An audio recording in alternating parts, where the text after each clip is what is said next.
오늘은 AI 관련한 종목을 조금 보려고 하는데, 일단은 최근에 우리 미국 증시에서 좀 강했던 섹터라고 좀 생각이 들어요. 특히 어제 굉장히 강했었는데, 팔란티어라는 종목이 20% 넘게 급등을 했었죠. 그러면서 좀 우리나라에서도 뭐 더존비즈온이라던가 이런 뭐 폴라리스 AI라던가 이런 AI 소프트웨어 관련한 종목군들이 좀 상승이 나오는 모습들이 보였었는데, 일단은 AI 소프트웨어에 대한 어떤 이야기들은 최근에 굉장히 많이 나오고 있기는 합니다. 그동안에 좀 우리 AI 시장을 이끌었던 게 AI 하드웨어 쪽이었었다면은 이제는 소프트웨어의 시대가 왔다라는 이야기들 좀 굉장히 많이 나오고 있는 상황이고, 그런 전망들도 좀 많이 유입이 되고 있죠.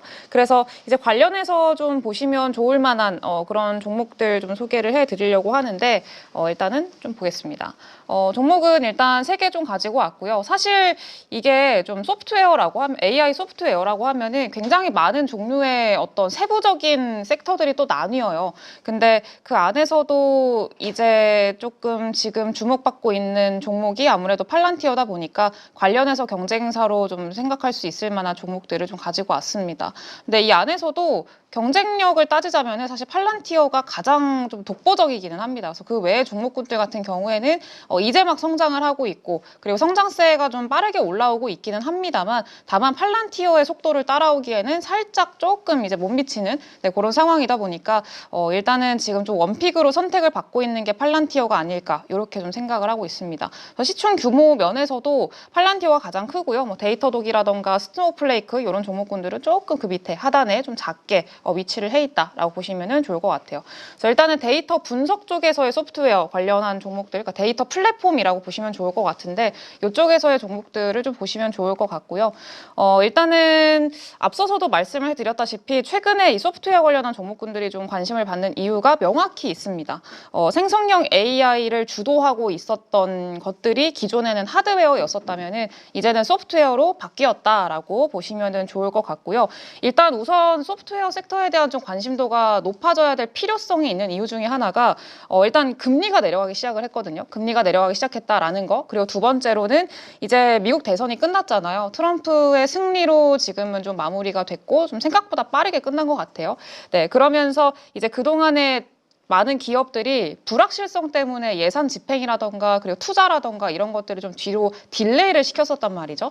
그래서 일단은 미국 대선이 끝났기 때문에 딜레이 시켰던 예산 집행이나 투자 이런 것들을 정상적으로 다시 좀 집행할 가능성이 매우 높아졌다라는 측면에서 봤을 때 소프트웨어 관련한 종목군들이 좀 주목을 받을 수밖에 없다, 이렇게 좀 보고 있습니다.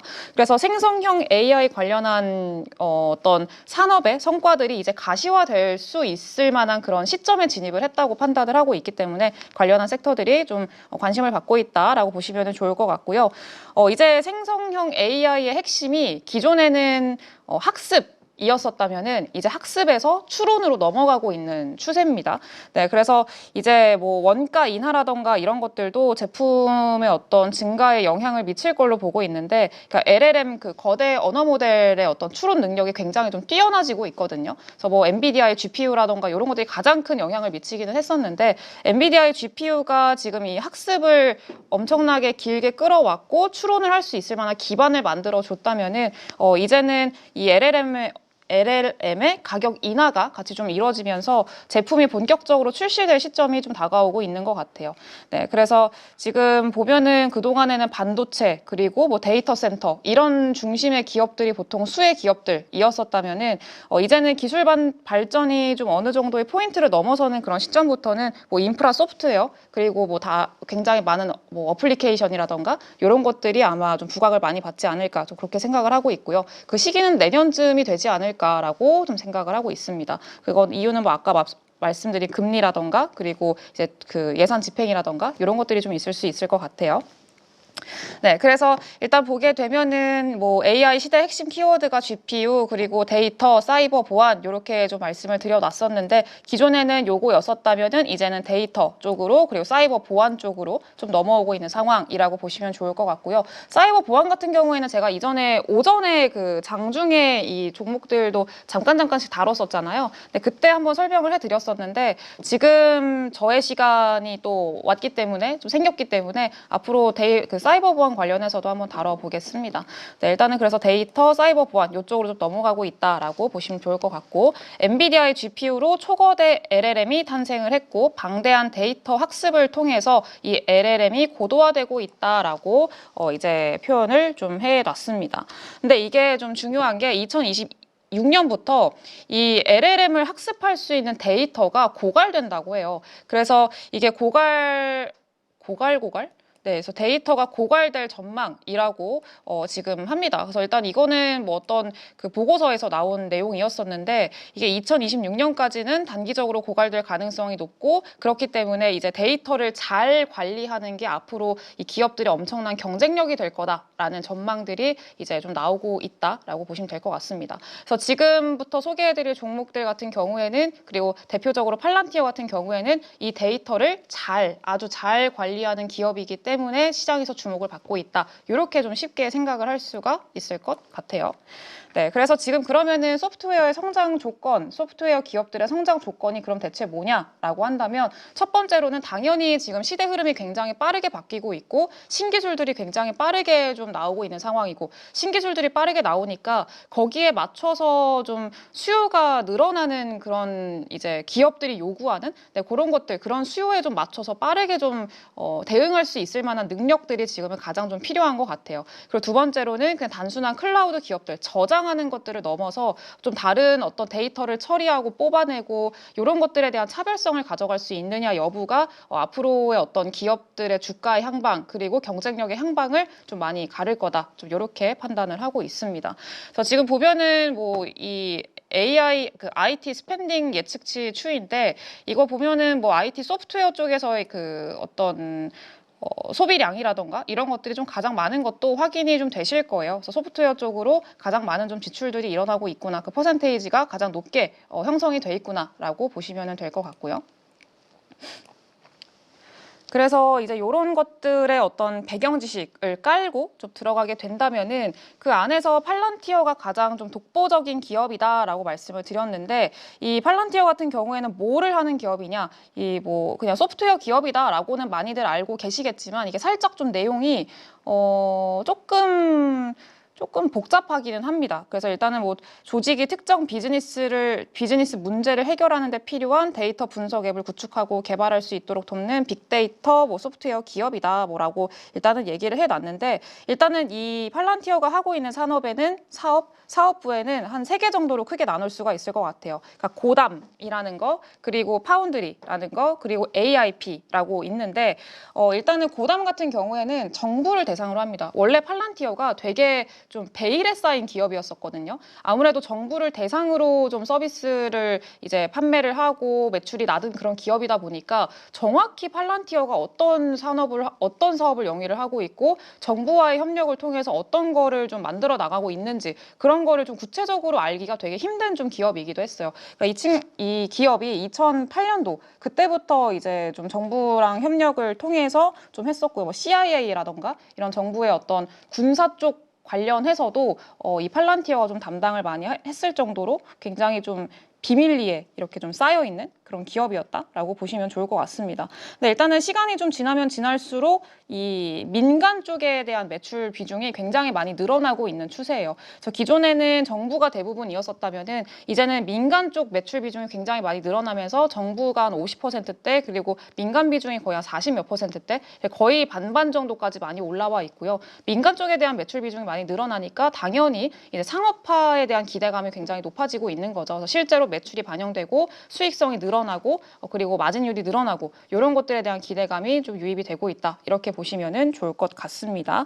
네, 그래서 이제 고담 같은 경우에는 정부 기관이라던가 방위 산업 쪽으로 이제 대상을 하고 있는 거고요. 민간에는 파운드리가 있다라고 말씀을 드렸는데, 일단은 파운드리 같은 경우에는 일반 기업을 대상으로 하고 있는 플랫폼이라고 보시면 좋을 것 같습니다. 네, 그리고 AIP 같은 경우에는 이 AI를 기반으로 해서 그 맞춤형으로 그 솔루션을 제공하는 그런 플랫폼이라고 보시면 좋을 것 같아요. 네, 그래서 이제 이런 것들이 좀 있다라고 보시면 좋을 것 같고요. 그리고 이 파운드리 같은 경우에는 아폴로라고 해가지고 아폴로를 좀 판매를 하고 있습니다. 그래서 이름이 아폴로인 건데, 일단은 이제 플랫폼 이름이라고 해야 될까요? 이름이 아폴로라고 보시면 되겠습니다. 네, 그래서 일단은 커머셜 매출 비중이 굉장히 많이 올라왔고 이런 것들이 지금 팔란티어의 어떤 실적이나 성장세에 좀 많이 기여를 하고 있다라고 보시면 될 것 같습니다. 네, 그래서 본격적으로 지금 어떤 좀 구독 매출이 늘어나고 있기 때문에 이 기업에 대한 평가를 할 수 있을 만한 리레이팅을 할 수 있을 만한 구간에 진입을 했다고 볼 수가 있고요. 그래서 사실 팔란티어는 좀 그 여러 어떤 매체들도 그렇고 투자은행들도 그렇고 좀 평가 자체가 많이 엇갈리고 있기는 합니다. 뭐 팔란티어가 좋은 기업이다, 성장성이 높다라고 하는 쪽들도 있고, 그리고 최근에 미즈온가 어디에서는 너무 고평가돼 있다, 이거 이렇게 주가가 많이 가는 게 말이 안 된다, 뭐 이런 식의 좀 평가를 내놓기도 하고 그랬었는데, 어쨌든 간에 지금 시장에서 인식을 하고 있는 거는 성장성 쪽으로 더 베팅을 하고 있는 것 같죠. 네, 그래서 일단은 팔란티어는 비정형 데이터 분석에 최적화된 플랫폼이라고 보시면 좋을 것 같고요. 이게 온톨로지를 좀 기반으로 데이터 관리를 하고 있는데, 이게 조금 그 설명하기가 좀 어려운데 쉽게 설명을 하자면은 의미 있는 데이터를 구하는 거거든요. 그러니까 우리가 챗 GPT를 사용을 할 때 이게 그냥 생성형 AI의 대표적인 친구잖아요, 이 챗 GPT가. 네, 근데 일단은 챗 GPT 써보신 분들은 아시겠지만 생각보다 챗 GPT가 되게 잘 틀립니다. 그리고 틀린 정보를 되게 자연스럽게 이야기를 해요. 그래서 뭔가를 물어봤을 때 이 챗 GPT가 답변을 하잖아요. 그럼 중간중간에 좀 요상한 틀린 답변들이 자연스럽게 섞여 들어가 있고, 이게 챗 GPT가 어쨌든 대답을 해야 된다는 어떤 좀 그런 압박감이 있나? 그래서 일단 그런 압박감 때문인지는 모르겠습니다만 틀린 정보를 굉장히 자연스럽게 좀 녹여냅니다. 그래서 이거를 구분하는 데 들어가는 시간이 굉장히 많고, 또 그런 것들이 좀 문제가 있다라는 거고, 최근에 테슬라 그 일론 머스크가 얘기를 했던 거는 또 그거였거든요. 이게 뭐 AI를 이제 뭐 자율주행을 할 때 있어서 그 FSD 정보를 취합하는 데 있어서 가장 어려운 게 일단은 좀 필요한 정보를 선별해서 좀 반영을 하는 게 너무너무 어렵다라고 이야기를 해요. 우리가 일반적으로 차를 이렇게 운행을 할 때 앞에 스탑이라는 그 어떤 표지판이 있으면은 멈춰야 되잖아요. 스탑이라는 표지판이 미국 내에서도 있으면은 멈춰야 되는데, 일반적으로 운전자들이 그걸 보고 안 멈춘대요. 멈추는 비율이 한 5%밖에 안 된다고 하더라고요. 네, 그러면은 어쨌든 스탑을 보고 멈춰야 되는 게 맞는데, 자율주행에서 학습을 시키려면 그걸 멈춰야 되는데, 일반 그런 운전자들의 데이터를 학습을 시켜 놓으면은 5%밖에 멈추는 비율이 안 되고 95%는 그냥 지나치니까 이 95%를 학습을 해서 자율주행차가 이 스탑 표지판을 보고 안 멈춘다는 거예요. 그러니까 이게 좀 의미 있는 맞는 데이터를 구하는 게 굉장히 어렵다라고 이제 그 일론 머스크가 그렇게 얘기를 했었고, 근데 일단 팔란티어의 온톨로지는 그런 것들을 가능하게 하는 좀 맞는 데이터, 그리고 의미 있는 데이터를 선별하는 거를 자체적으로 하는, 네, 그런 거라고 보시면 좋을 것 같습니다. 그래서 요거를 기반으로 하고 있어서 이런 것들이 지금 가장 크게 시장에서 부각을 받고 있고 선택을 받고 있고, 기업들의 어떤 좀 수요에 충족하는, 네, 그런 모델을 지금 만들어 나가고 있다라고 보시면 되겠습니다. 그리고 상업용 고객의 증가세가 뚜렷하다라고 말씀을 드렸는데, 지금 뭐 마이크로소프트라던가 오라클, 구글, 아마존, 이건 엔비디아의 4대 고객이잖아요. 그 클라우드 고객들, 이 고객들을 전부 다 고객사로 확보를 하고 있습니다. 그래서 점점 지금 고객사가 많아지고 있어서 앞으로의 실적 성장세도 충분히 기대를 해볼 수 있지 않을까라고 생각을 하고요. 최근에 주가 흐름이 좋았던 이유는 일단은 실적이 굉장히 좋게 나왔고, 3분기 실적이 굉장히 좋게 나왔고, 2분기에도 실적이 되게 좋게 나왔었거든요.